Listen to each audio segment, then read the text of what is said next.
Danny watches a lot of television and movies. John does not. Listen in as she tells him about what she's watching, and he tries to make sense of it all. Welcome to Watching My Stories with Danny and John. And hello, everyone. Hi, everybody. Take two. Sorry for yelling. So we just tried this a couple minutes ago, and our dog ran in and was barking, and I thought, people don't really want to have that in their ears. So we're starting over. Yeah, as soon as we hit record, she went on. Okay, so welcome to Watching My Stories. I'm Danny. And I'm John. And we have got a lot to talk about this week. So we took last week off kind of by accident. We ran out of time. We kept pushing it back, and then it was Monday, and we just thought, well, we'll just squish it all into this week. It just didn't work out, and we decided for the salary we're getting, we wouldn't worry about it. Yeah, so I'm still going to talk about everything I was going to talk about this week, as well as this week's stuff. So strap in, and I'm gonna talk really fast, and I'm not going to get into a lot of details. I'm just going to kind of brush over things so that I can still get it through, and hopefully we can keep this within an hour. Also, at the end, instead of an Actors Corner this week, it's going to be the Christmas Corner, and we're going to discuss Christmas movies that we love, like, hate, so on and so forth. So that's what's coming up. Yep. Okay. Ready? I'm strapped in. Okay. So first movie we're going to talk about, we just got home from a little bit ago, was seeing Mary Poppins Returns. Oh, man. Yeah, yes. That was fantastic. Yes? Oh, God, I loved it. Okay, so first off, we were both like super wanting to see this. We've been waiting for years, really, but the last few weeks have been a little bit tense because we've been just chomping at the bit to see it. So everyone knows now this is not a remake, it's a sequel. It takes place about 25 years after the original. Emily Blunt is playing Mary Poppins. Lin-Manuel Miranda is playing Jack. He's a lamplighter. And then we've got Jane and Michael Banks have grown up, and they have Michael Banks has 3 kids, and that's the adventure. Mary Poppins comes back to help Michael, who has lost his wife, and the Banks' children who have lost their mother. And Rob Marshall's directing. Mark Shaman and Scott Whitman did the music. Mm-hmm. So that's all the technical stuff. Okay, go ahead. Loved it. Positively delightful.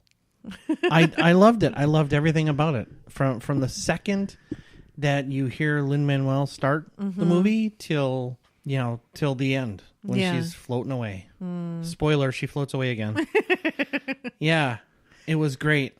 It was everything I wanted it to be. Sweet, funny, feely, all of it. Just it was very parallel to the original. It seemed like they tried very hard to say, oh, okay, so in the first one they jumped into the chalk and had a little adventure. This one they go into the bowl and they have that adventure. So there was fun there. The trips to the bank, which we're used to. The Lamplighters, big number, Triple Little Light Fantastic. And this one is comparable to Step in Time with the chimney sweeps in the original. Yep. So they really, you don't feel like you're missing a lot. And to me, there's a little bit more heart in this one because the mother has died. And so there's something there. And so for me, this is Emily Blunt, period. This is her tour de force. It's there's no one else I could possibly think of for them to choose for this, and she is light and airy, but she's Mary Poppins when Mary Poppins needs to be the strict disciplinarian and the person who says it's nonsense, but then she's also goes into the nonsense and makes it come to life, and she's fine with that. But then there are these little moments whenever the kids or Michael would talk about his wife, or the kids would talk about their mother and missing her, that Emily Blunt pulled off in this way where all of a sudden Mary Poppins was human. Mm-hmm. We didn't have those moments in the first one because Mary Poppins just seemed to be so in charge and she knew what she was doing. And in this one, there were 2 or 3 moments where Mary Poppins would hear them talk about, and you could see on her face this look of, this is so devastating and traumatic for these children. And what do I do in this moment to make them feel better? And it's just perfection. Everything she does in this, the whole plotting and planning and taking this family on a trip, is just, it's perfection. And every movement, and trust me, I was watching every movement she was making was graceful and present, and everything felt like it was thought about. Her hands were thought through. Everything was thought through.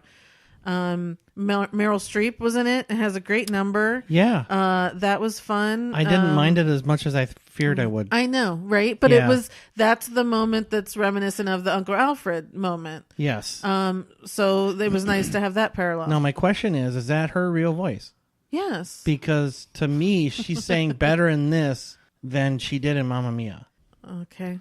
To me, it sounded better. Her voice sounded better. Okay. So I don't know if she practiced or got more lessons or whatever. Not that. Okay. I'm not saying Meryl Streep sucks. I'm just saying that it was surprising to me. Okay. Thank you for allowing me to have that opinion. I don't know what you want me to say. No, it was like everything I say. It's just a conversation starter or something. But if you have no feeling, you have no feeling. The only issue I had with this was the true nature, or the way they developed a villain, and I didn't like that for some reason. And I think because, again, in the original, and I don't want to compare, but you kind of have to, because the first one is so magical. You never, the old guy in the bank was mean, but it wasn't like truly being sinister. And in this one, Colin Firth, they made a villain. And at one point I was like, you know what? P.L. Travers, she hated the bankers, and that makes sense that, they're just taking it to a different degree for this time, I guess, of making him so mean and horrible. But it was like that thing of just plotting against the Bankses, or it being so, instead of it just being, oh, the bank is this place where, father goes, and like in the original, it was just this overwhelming kind of intimidating bank thing. Entity. This one, there's actually a villain, and he is out to take him down. And that put a dark spot on it for me, that I felt like with the mother and possibly losing the house is a bad enough of a villain or an antagonistic storyline on its own without having to actually create a single character that is a villain. So that was, it pulled me out of it a bit. Yeah, I can see what you're saying, because I think if they had allowed, if they made Colin Firth kind of a friend of his or something that just had to follow the rules, and they allowed the story to happen naturally, he still finds the paperwork he needs. Right. He still finds it in time, get to the bank, okay. And Dick Van Dyke still comes out and says, keep it. Yeah. We really didn't need that dark cloud. Yeah, I guess it wouldn't, it probably would have been okay. Yeah. I didn't have as big a problem with that as you did, I guess. Right. Because I hate bankers myself. So. Yeah, but other than that, the kids were all wonderful. Everyone's great. The color scheme is beautiful. Yeah. The costumes. I mean, Halloween next year, there's so many to choose from. It's just going to be so much fun. Lin-Manuel, of course, is wonderful. I mean, I feel like I'm biased, so I don't really want to talk about it too much, but he's just perfect as the sidekick, and the adult who still has the child inside of him. Yep. It's definitely a world where adults forget the next day. Right. And I loved Angela Lansbury in the end, was quite interesting and surprising. And the music was great. The music was fantastic. I mean, it was fantastic. It was everything you liked about the original score. It fit right in with that, except it was updated and fresh and super catchy. I mean, it was just fantastic. Yeah. And especially the song that Lynn got to do that took advantage of his rapping skills.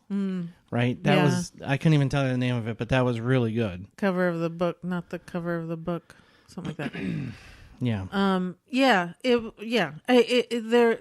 it goes really fast. Yeah. I mean, the first time I looked at my watch, we were already like an hour and 15 minutes into it, and I couldn't believe it because I thought it maybe had been a half hour. I was crazy. I was so surprised. Yeah. So yeah, I don't have, the only bad thing I have to say is about that whole villain thing. Otherwise, it's gorgeous to look at. It takes you right back. I mean, Yes. even when the first, when the Admiral does his first bomb alarm thing and all the furniture is moving, we're right back in the house. And I knew we were going to be back in the house, but for some reason it hadn't really clicked until that moment of we're right back in the house. Yep. And I love that Jane grows up to still be an activist, just like her mother was a suffragette. Yep. Now Jane is working on the labor unions and helping the workers out. And, there were so many kind of, they did and again, it could be in the books. I haven't read any of the books. So all of this could be spelled out in the books. I don't know, but it just felt like we're right there. Yeah. If you liked the first one, you're going to like this one. Right. It just fits in so well, and it's just so well done. Right. And it's just one of those where you just smile and tap your foot and you go to a magic place. And that's what movies are supposed to be, and we've lost it a bit. And at this time of year and in this everything that's going on in the world, it's just one of those where and I guess that's why I felt like the villain was unnecessary, because I don't need the dark spot. I want the movie to just be up and up and up and up and up. Yeah, and this movie is just so well done. If you allow yourself to get sucked in at all, you will get sucked in. Right. Because there was a point where they're dancing, Lin-Manuel and Emily Blunt, and I was like, oh, you almost stepped on the penguin. And the penguin's animated. It's not real. And I'm like, oh, wow, that was something, because they're so. I mean, they're not lifelike. They're obviously animated, but the movement was so good, and the sound was so good, and the dancing so good. It's just like da da da. Oh, watch out! Oh, never mind. Shocked you bought into the whole "I'm a child again" thing so easily. Are you calling me an infant? You're difficult. That's okay. Yeah. So I'm giving it 4 3/4 stars. I'm taking away that quarter of a star because of the villain issue. Yeah, I didn't have the villain issue. I'm giving it a full 5 stars. Oh, okay. Yeah, it was fantastic. I'd go again tomorrow if you wanted. I thought the same thing when it was coming to an end. I was like, I want to come see this again. Yeah. Yeah, because there's so much going on, and again, I was watching her like so closely that I would forget to look around and see other people. I was enamored with her. Yeah, I get it. I get it. She nailed it. Yeah. And whatever. There's no question. She deserves all the awards she gets from this, and if she doesn't get any, she should have. Right. She just. It was just she was perfection. Yeah. It was a great experience. She was practically perfect in every way. Yep. There you have it. Rum punch. Yep. That's from the first one. Drop the mic. Okay. So that's it. Is there anything else you wanted to say? Nope, just go see it. Okay. Run, don't walk. Okay. Okay, so now I'm going to quickly go through movies I've watched in the last 2 weeks. I've gone to see or I've watched at home. And I'm just going to kind of run through it quickly. The first one is Instant Family, the new one that's still out in theaters with Mark Wahlberg and Rose Byrne. Yes. I am giving it 4 stars. It's really good, you guys. It's really good. So this is all based on a true story. The guy who wrote it or produced it, it's his story. Him and his wife, they were doing well, and never really. They had talked about having kids, but somewhere in the future, and then they just keep getting older and older. And something happened where the wife just started looking into fostering kids. Mm-hmm. They were at one point the husband was just like, well, if we could just bring home a 5-year-old so that way we could skip all the, whatever. And that got her thinking. And so they decide to go look, and they end up seeing a teenager that they like, and here, you have to go take classes, and they hear horror stories and all that sort of stuff. Mm-hmm. So they find a teenager. The teenager comes with 2 younger siblings. They end up taking them all home. And here's the thing. This could easily be one of those like dramatic, sad, drawn out movies. they did it in a comedy form, mostly. I mean, it has so much heart, but that's what's great about it, is because it's presented in this way of this, you know, you got to laugh at it type thing, that it makes it so much easier to watch and enjoy. And they go through everything. So the honeymoon period of coming home and everyone's so cute and everyone's trying their hardest to get along, to then the true horrors of these kids won't listen to us, and everything, all the baggage that they come with. And then the struggles from there on out. And it's got heart from the very beginning. Like, you kind of fall in love with the couple from the beginning, and you admire them so much for taking on so much. And then you fall in love with the kids, and you just think, like, there were times where I was just like, why are we not doing this? And I was like, oh yeah, I see why we're not doing this, but I so admire the people who are. But anyway, it's done in a really great way. I love the idea of doing it as this comedy, because it makes this really tough subject matter a lot easier to take. Sure. And go through the journey with them. Sure. And at the end, you see the picture of the real family, and it's super sweet and all that. So, cool. Giving it 4 stars. Mark Wahlberg, right. Rose Byrne. You kind of can't go wrong. It's still in theaters now. Okay. All right. Next one is Night School. This is on pay-per-view. I'm giving it 3 stars. And that really disappoints me to do, because this is Kevin Hart, Tiffany Haddish. Yeah. Taron Killam, Rob Riggle, who else? There were so many people in it. Keegan-Michael Key. And it was just like, it was like a dream cast for me. You know, I love anything Tiffany's in, and it just ended up not being as funny as I was expecting. I heard it missed the mark some. And I might change my mind when I watch it again, because again, I think I was going into it with such huge expectations that maybe the next time I see it, it'll be funnier. But it just, there were funny things I laughed at, but not the whole overall thing. Right. So that was a little disappointing. I'd still recommend people to, if you like them, it's still worth watching. I mean, there's funny pieces and there's funny people in it. It's not like skip it. No, it's just, you know, go in with it with real expectations that I'm telling you now. It's and Kevin then it'll Hart be good. and Tiffany Haddish. They're going to make you laugh. Exactly. Yeah. For sure. Just set the bar not super high, and exactly. You'll be okay. Yeah. Okay. Yeah. What did you give it? 3 stars. 3 stars. Okay. Yeah.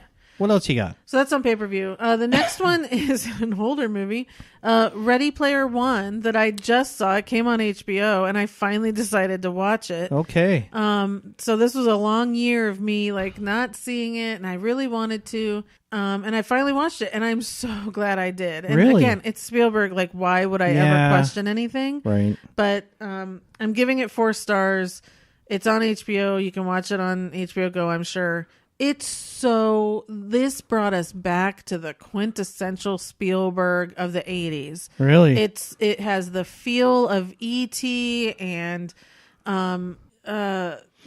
just like, it just feels like all of those combined. It's kind of about, it's set in the future, only like 20 years or something though. And a virtual reality game has been designed, and that's how people live now. They basically just go into that and they earn money in the game and stuff because, you know, the earth is crap. And the designer of the game has set up this special kind of scavenger hunt thing that if the person wins, they get to own the game. Like, you'll be the master or whatever. So there's this kid who's working on trying to figure out the game, and eventually you come into, he meets other people in the game, and then there's this whole backstory to it. And in the game, you can be whatever you want. So I can't wait to watch it again, because there are so many characters walking around, and it's everything. It's everything from Star Wars and everything from Raiders and the Iron Giant, and you know, like you can be whatever. Like he's driving, you know, the Back to the Future DeLorean, and you know, like it's all there, and it's just so much fun to watch. Cool. But the story was just really good, and I really enjoyed it. It just took me back, and good. It made me feel like it was that sort of thing, the underdog, you know, the same sort of underdog, can he take over Goliath and take it all down, and it's about friendship, and you might not be able to do it alone, but as a team you can achieve things and stuff like that. So really good. Again, Spielberg, Ready Player One. I'm sure a million people have already seen it, but it was my first thing, so I wanted to talk about it. Okay, and that's 4 out of 5. Yes. Okay. Next thing I tried to watch on pay-per-view is Hunter Killer, Gerard Butler. It's a submarine movie, and I don't think I've ever even heard of it. That's what my cousin said. I just thought it was going to be good action in submarines because that's what the trailer looked like. I tried to watch it twice and I couldn't make it through. Like in the very beginning, there was like 10 minutes of a good action sequence, and then I don't know what was happening. There was a trailer for it? Yeah. Huh. I wonder what shows they showed that during, because... Yeah. So anyway, I can't really grade it. I'm just going to say I couldn't make it through, and I tried twice. It sounds like a pass. Yep. Yeah. Don't waste your time. Exactly. Go out and see Mary Poppins Returns instead. Yes. Well, it's not in theaters anymore. But I know that. Okay, next one is one that I've covered on here before, but John finally saw. It's called A Simple Favor with Anna Kendrick and Blake Lively. Yep. So I just thought you'd give your 2 cents on A Simple Favor. Yes, this will be about 2 cents. I like both Anna Kendrick and Blake Lively. I didn't like it as much as you did. I thought it was good. It was okay. But I don't know. I don't know if it's not my thing or what, but it was clever and parts of it were really good, especially the ending. But it just seemed like, I don't know. It was for the payoff at the end. It wasn't worth the journey to me. Sorry. Okay. Yeah. All right. Next one is another one also that I've covered on here, and John finally just saw, called Blockers, and this one is also on HBO with Leslie Mann and Ike Barinholtz and John Cena. Yep. So this one was worth the journey. Yeah. So I finally got to see it, and it was funny. It was really funny. I really liked it. It was a good coming of age movie, except focused more on the parents than the kids. So right. it was really good. It was funny. John Cena is a funny guy. Yeah, he really is. And Leslie Mann is just, comedy. She's great in everything she does. And I'm really liking Ike Barinholtz. I think how could you not? Yeah. He's so lovable. He really is. Yeah. Even as a prick. Right. Or a jerk. He still is. Yeah, he's got good intentions. Yeah. Yeah. So I really enjoyed it. I'm glad I finally got to see it. Good. It was good. Yeah. I think, what I loved about Blockers, and I'm just going to reiterate this for people who might not have heard that episode, is, it is about 3 girls making a sex pact. And most movies that we've seen in the last 40 years are about the dudes doing such a thing. And I loved the girls' attitudes towards it. And they were in control. And eventually the mother figures that out. Eventually the girls themselves figure that out. It's a good message for girls, as well as I also think it's a good message for parents too, that, you raise your kids and at some point you have to assume you raised them right. Whatever that might mean. And, so yeah, I really do. It's on HBO now. It's funny. Yeah. But also there's these back tones, and I think that's because it was a female director. So she made sure it had the right tone for women and girls. Yeah. Okay, next one I'm going to talk about is a movie that just came out on Netflix yesterday called Bird Box with Sandra Bullock. Yeah. I'm sure everyone has heard the comparison of this movie to A Quiet Place. Also The Happening. The premise is that there are creatures about, and if you see them, look at them, they may make you see things yourself, like your worst fears, and then you end up wanting to kill yourself. So that's about it. I did not see this. Right. You watched it on Netflix. I was in the next room, so I heard lots of it, but I did not see it. Yeah. So I have questions. Okay, go ahead. Okay, so these creatures, right? Do they try to hurt you in any other way other than look into your soul and make you kill yourself? I mean, like if you that's all they want. We never see them. Number one, we don't see them on screen ever. Really? but that's all they want is for everyone to kill themselves. So if everybody just blindfolded themselves, would these creatures even have power over people? They never really got to that point, because there was one point where one of the little girls was walking around blindfolded, and when the creatures are present, like gravity goes away and all the leaves and grass and everything starts floating around you. Mm-hmm. But everyone runs away from it like it can hurt you. But it's really that you start to hear things. So you start to hear the people around, like your loved ones, and they'll say, look at me, look at me. So it's like they're trying to talk you into taking your blindfold off. So you run because you start hearing your dead mother's voice and, all these people. And so, if you can't resist that, then you're going to end up. Okay. Yeah. Okay. All right. Any other question? No, that was it. Oh, okay. I know I said questions plural, but it turns out it's the only one. So this movie, it's all about Sandra Bullock's character. In the very beginning, she's pregnant.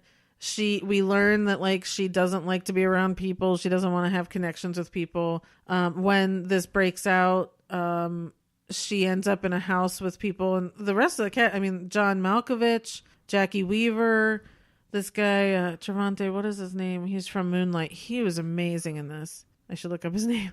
Who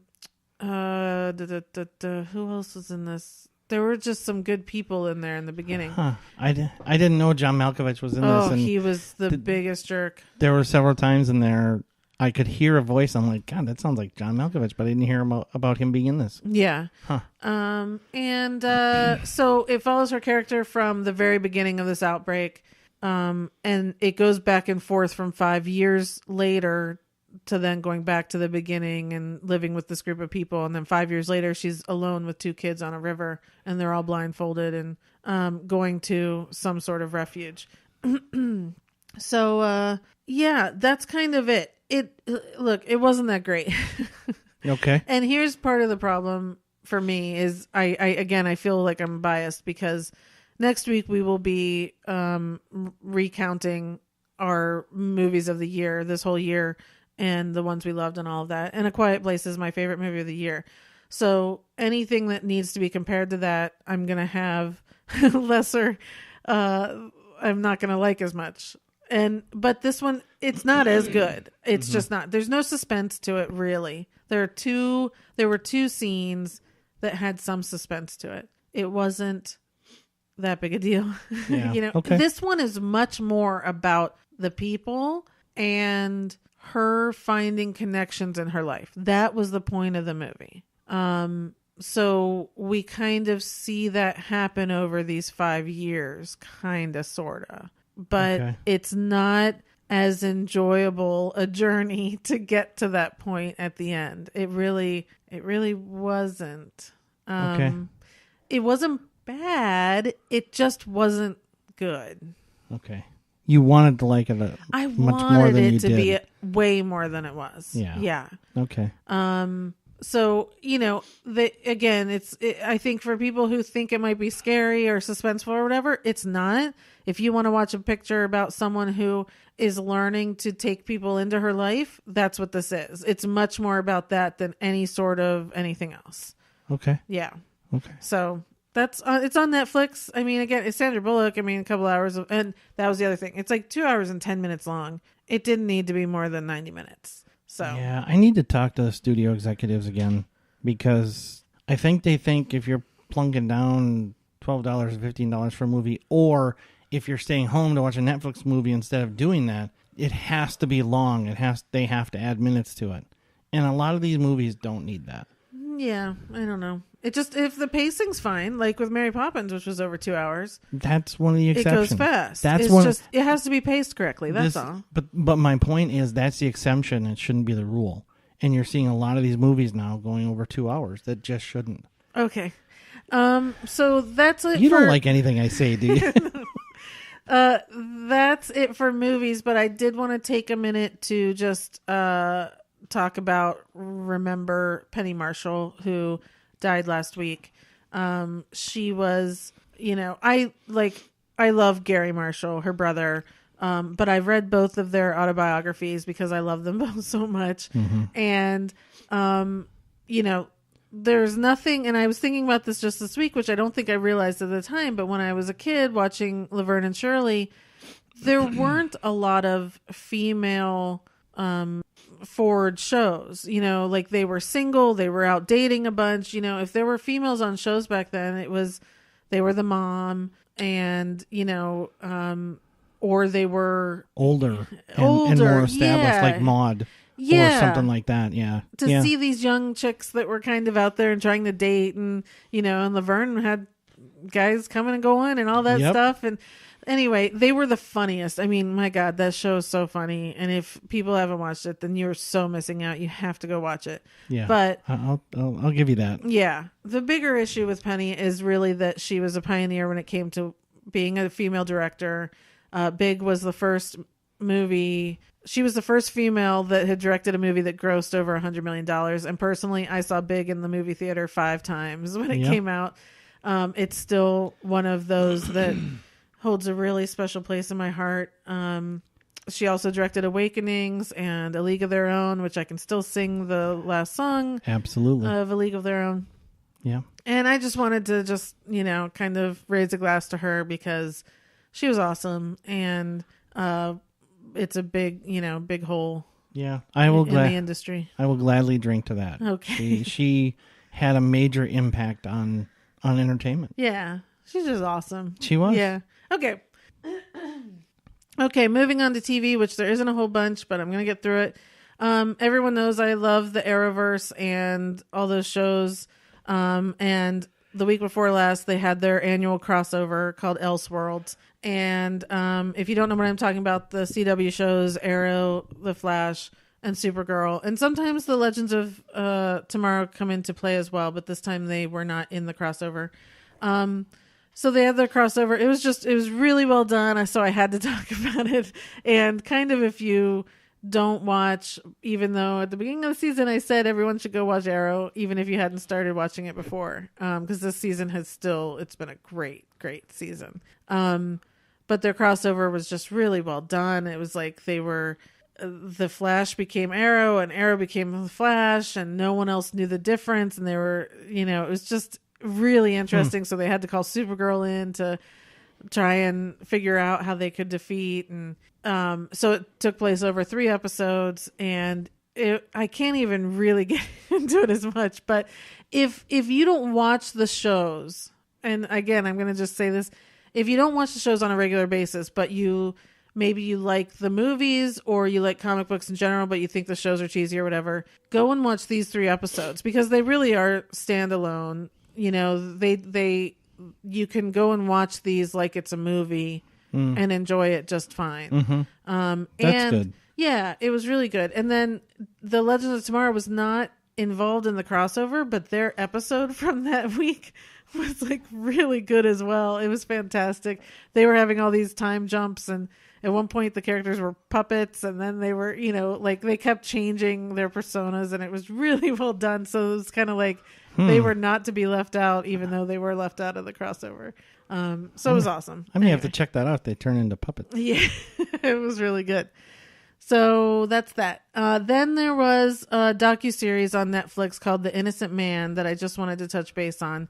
This was based on a John Grisham novel. He's on the series. Out of the 40 books he's written, he's only done 1 nonfiction, and it was called The Innocent Man, and it was about these 2 stories.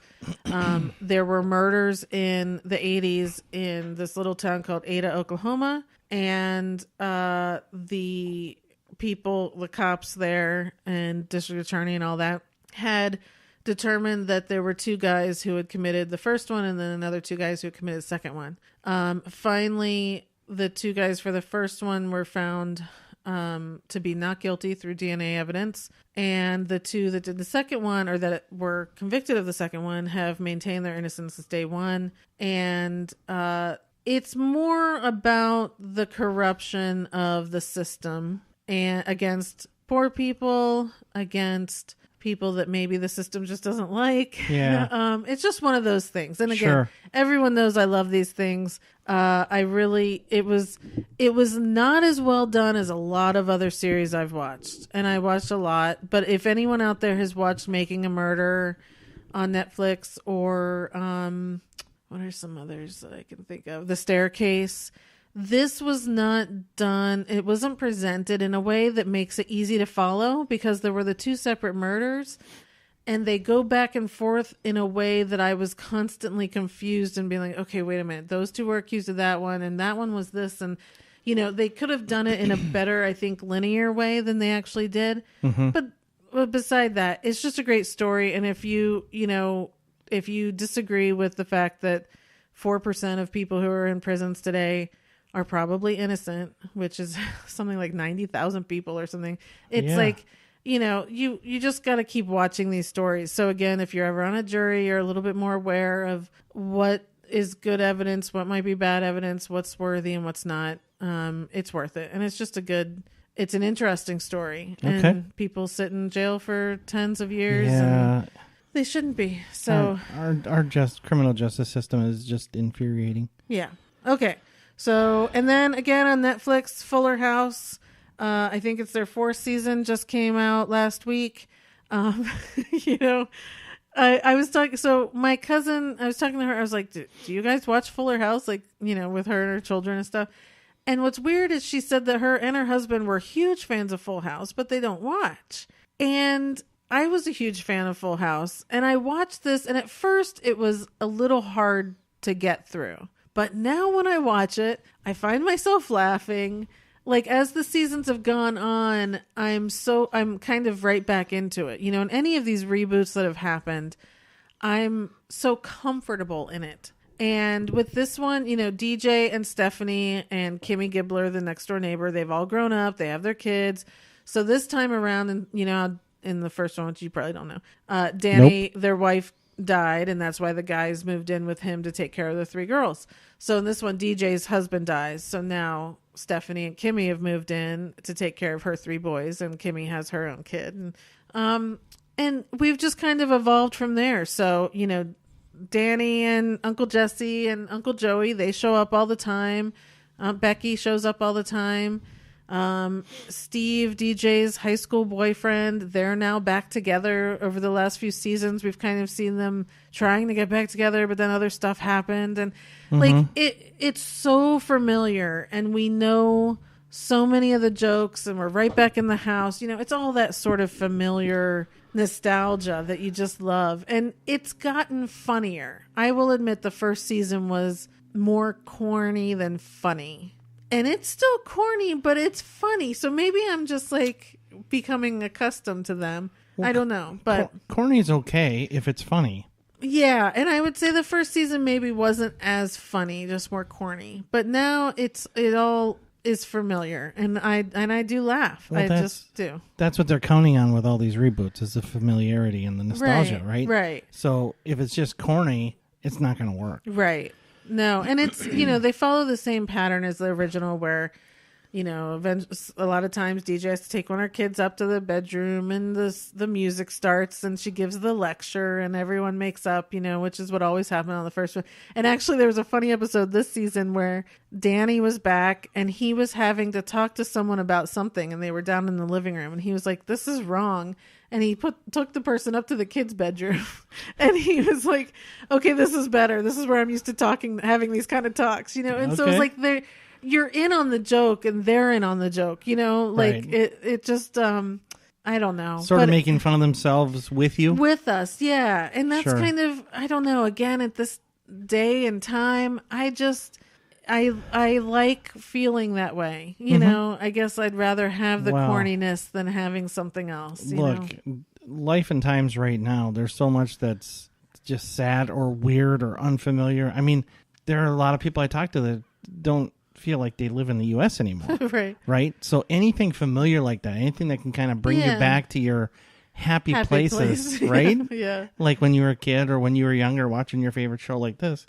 That's what it's all about. And they're really capitalizing on that right now. Yeah, but this show has lasted. I mean, this is its 4th season. I think it's the first half of the 4th season, but it works and it's fun. And that's good. It's I think you have to be a fan of the original though in order to watch. But maybe not. There could be kids out there though that never saw the original that are watching this. because it's on Netflix and they don't know. It'd be interesting to see the demographics that are watching it. Yeah. Because I would think it's purely people who like the original. I don't know. Kids watch anything these days, so, And kids actually, because it's always on Nickelodeon, they're probably pretty familiar with the original. Well, here's a security system going off. Okay, so that's everything I wanted to talk about on television. I am watching a few more online shows, but I haven't finished them yet, so we'll get to those next week. Okay. Sorry, security system is still going off. To stop barking. Another dog walked past the house, and that's just not cool. Okay, so we're going to move on to the Christmas corner. Oh, boy. So now I kept this. Come here. I kept this strictly to Christmas movies. But I could easily add in Christmas, TV specials and stuff. No, I actually did too. You did specials, or you kept it no, just to I movies? kept it just to movies. I know, baby, I know. She's talking like a husky. You're a good girl. A little muttered out. I know. Come here, look. Okay, okay. So sorry about that, you guys. That was Roxy's corner. Yes. Hi. You gonna say hi? Okay. Okay, so sorry. Okay, so I just want to preface this too with I love Christmas time and I love all of these movies, and so I could easily just have one category of movies I love and they will all go in that category. As everyone knows, I've referenced John as the Grinch, but I still think he likes a lot of these movies because these are ones that he'd prefer calling them probably more romantic comedies than Christmas movies, but he still likes a lot of these. Bah, frickin' humbug. Yeah. Okay, so I couldn't narrow them down to, most of them are like 4 in the category, and even then it's Me too, actually. Okay. Yeah. All right, so Christmas movie you love. All right. I have 4. Okay. And they're 4 pretty different movies. Okay. And there's a reason for each one of them. And I don't, we could spend an hour on just these, right? So right. I don't want to do that. So I'll just go through them real quick. And if you have questions, you can ask. Okay. It's a Wonderful Life. Okay. Classic. One of the first Christmas movies I ever saw with my folks. So it's sentimental value. Gotcha. Right. And the message from the movie, the sentimental value, is to me tough to beat. A Christmas Story, Ralphie and the Red Ryder BB gun. Mm-hmm. It's tough to beat. Love Actually and The Holiday. Okay. So those are my top 4. Yeah. And it's like you said, everything on my sheet could be in this category. Yeah. It was hard to divvy them up. Yeah. Yeah. So I don't know what I was going to ask, but just so everyone knows, The Holiday we basically, and Love Actually, we watch all year long. I mean, sure. If either of those are on, we watch it. Yeah, and honestly, those movies are set around the holidays, right? But it's a romantic. But they could just easily be set around something else, and it would be just as good. Right. Right. They're not like movies about Christmas. Yeah. So my favorite Christmas movie is Mixed Nuts. Yeah. And most people are saying, "Oh, what?" Yeah. So this was a Nora Ephron movie. She wrote it. She directed it. I don't even know when it's from. 92. It's probably mid-90s. I don't know. I'm gonna look it up. Yeah. But it's Steve Martin, Rita Wilson, Madeline Kahn, who is just the funniest woman in the world. Liev Schreiber, dressed up as a woman. A very, very young Adam Sandler. Yep. Oh man, I forgot about him. Rob Reiner's in it. Yep. Who else? Anyway, it's her type. Oh, Juliette Lewis. Yeah. And who's her boyfriend? Anthony LaPaglia. Yep. Great cast. It all takes place on Christmas Eve. Steve Martin runs a suicide hotline, and just hilarity ensues from there. Yeah. It's just perfection. Of course, Eugene Levy's in it for a small bit, and it's just hysterical. And for me, I think it's just her writing and that sort of thing that it just it's not that typical Christmas movie, sure. Right? But for me, it does it. Yep. And then my other 2 in this category are The Holiday and Love Actually. Which, yeah. Can't Classics. go wrong. Yep. Okay, what'd you put under movie you like? Again, I got it down to 4. And these are like The Grinch can't contain himself. Okay, good. All right, so Die Hard. Okay. It is a Christmas movie. Yes, it is. Christmas Vacation. Okay. Bad Santa. Okay. And Last Holiday. Okay. Yep. Good. So the ones I like, Last Holiday, which again, you guys, if you haven't seen this Queen Latifah movie, just love it. Yeah, you should. Good. If you haven't seen it, She's so good. Take the time to see it because it's a good movie. Yeah. Elf. Yeah. Christmas with the Cranks. I don't know what it is about that stupid movie. You know what? You're just a big Tim Allen fan. No, I'm not. You are. Well, you no. are. You are because you always have those stupid Santa Claus movies on. Because those are good too. But it's Tim Allen. So? That's what. It's him. So? It doesn't mean he doesn't make a good Christmas movie. I know. You said you don't know what it is, and I'm telling you, it's Tim Allen. No, I don't think it's. Christmas with the Cranks is just funny, and Jamie Lee Curtis is funny, and Dan Aykroyd is funny. Yeah. And in the end, I usually change it before the end. And yesterday, I watched it, and I was bawling. I always cry when he gives the cruise away to the neighbors across the street. Oh, Kills well, me. yeah. Kills me. Yep. And my last one is Four Christmases, which I know you don't like. Jesus.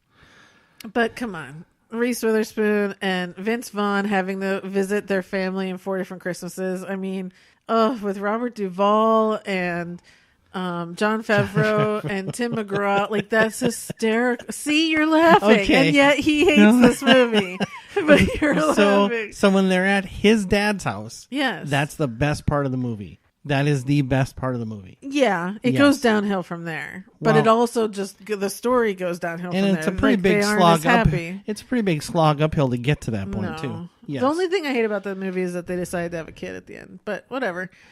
Okay, movies you hate. 4 Christmases. No, I don't hate it. Oh, good. No, I don't really care for it. Nightmare Before Christmas.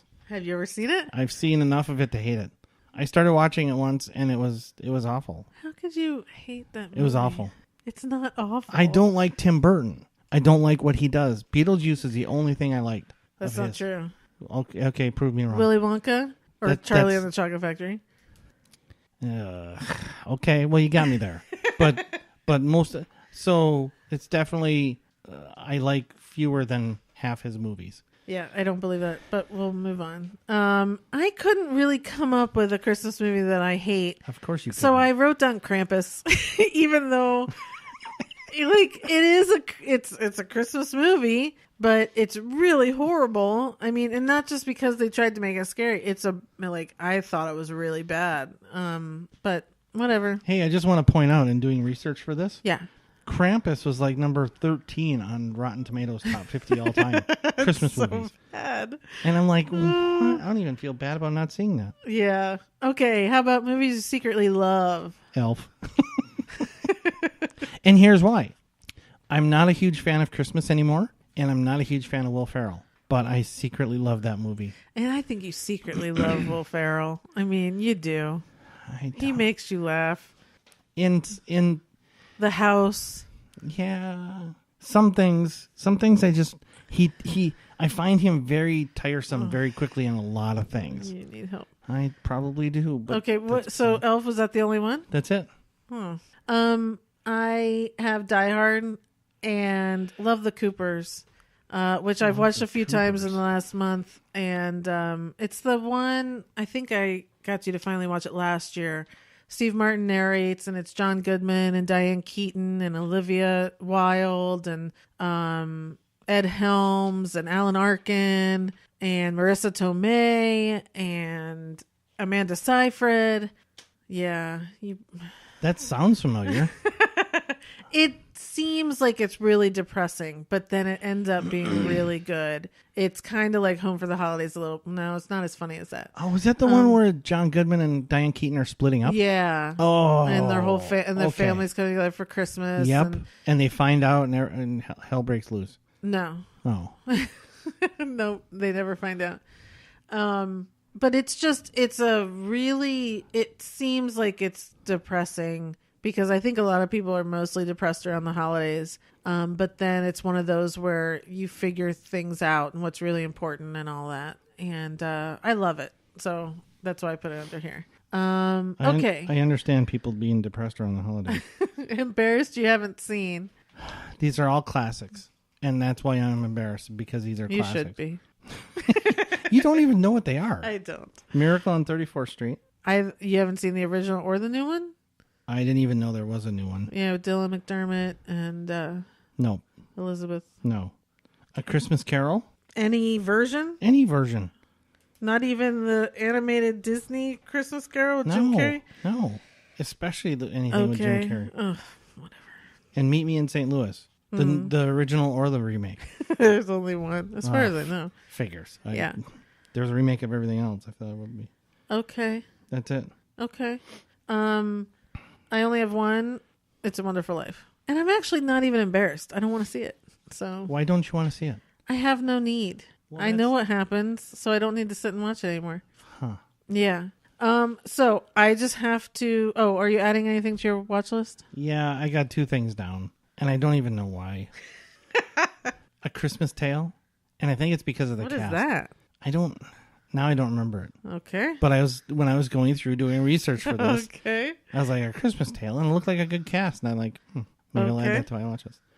And then Gremlins. Yeah. Wait, you've never seen Gremlins? No, you know this. We've had this conversation.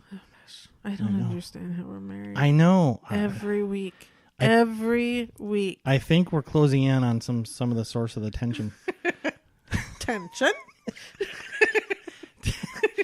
Tension, not attention. No, I was trying to do my what's her face impression. Oh, Hannah Gadsby? Yes. Oh my God. Anyway, as usual, I have honorable mentions. The Grinch Who Stole Christmas, the cartoon, and the Jim Carrey version. I already talked about when I talked about the new Grinch. I love that movie. I just didn't want to make everything a 10, put 10 movies in every category. So, Yeah. The Family Stone, which again is one of those where it's just like you're so angry throughout it, and then all of a sudden you're crying, and it's I like don't want to be angry. It's not really angry. But I said it's just that annoying. I said that kind of angrily, didn't I? Yeah. White Christmas with Bing Crosby and Danny Yeah. Kaye. I love it so much, Yeah. and always have to watch that. All 3 Santa Clauses. My favorite is actually the second one when he has to get a wife. But all 3 I love. It's because it's Tim Allen. Christmas Story you talked about. Home Alone.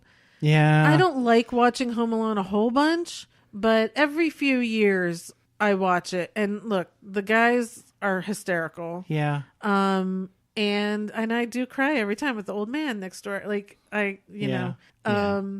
The Night Before, the one that just came out with Seth Rogen and yeah. Joseph Gordon-Levitt. Yep. So funny. Yeah. Yeah, that was a good one. And it's it takes place on Christmas, but it's not really a Christmas movie, but I love it. The Ref with Dennis Leary and Kevin Spacey. That's also on Rotten Tomatoes top 50. It's such a funny movie. So I just thought I'd mention that. And everything else we talked about, I believe. I'm sure I left some out because, again, I was going off of memory. So I'm pretty certain I've left some out. But yeah, I can't do that. You guys can write us and be angry with me. Let me know what I left out that I shouldn't have. That'd be great. We want people to write to us and tell us they're angry. Yeah. So what are you angry about, folks? So we're just a few days before Christmas. Tomorrow's the 23rd, so tomorrow is Festivus. That's when we will be releasing this. So yep. I wish you all a happy Festivus for the rest of us. Especially Courtney. And a very Merry Christmas, Happy Holidays to everyone. Next week, we will be recapping the movies that we saw in 2018. So that should be interesting. The best of 2018. Well, we'll be doing it in this fashion of love, like, hate. Yeah. All that. Yes. So it'll be interesting to see what we come up with there. Yep. Yeah. So that's it, everyone. Check us out. Check out our website, watchingmystories.com, and you've got links to everything there that you would want to do. Sorry. You threw me off. I thought you were going to say something else. Sorry, there was a lot of build-up for nothing. That's okay. I'm sorry I talked so fast on this one, you guys. We'll be back to normal next week. And have a great holiday season. And that's it. Merry Christmas, everybody, and happy holidays. All right. Bye.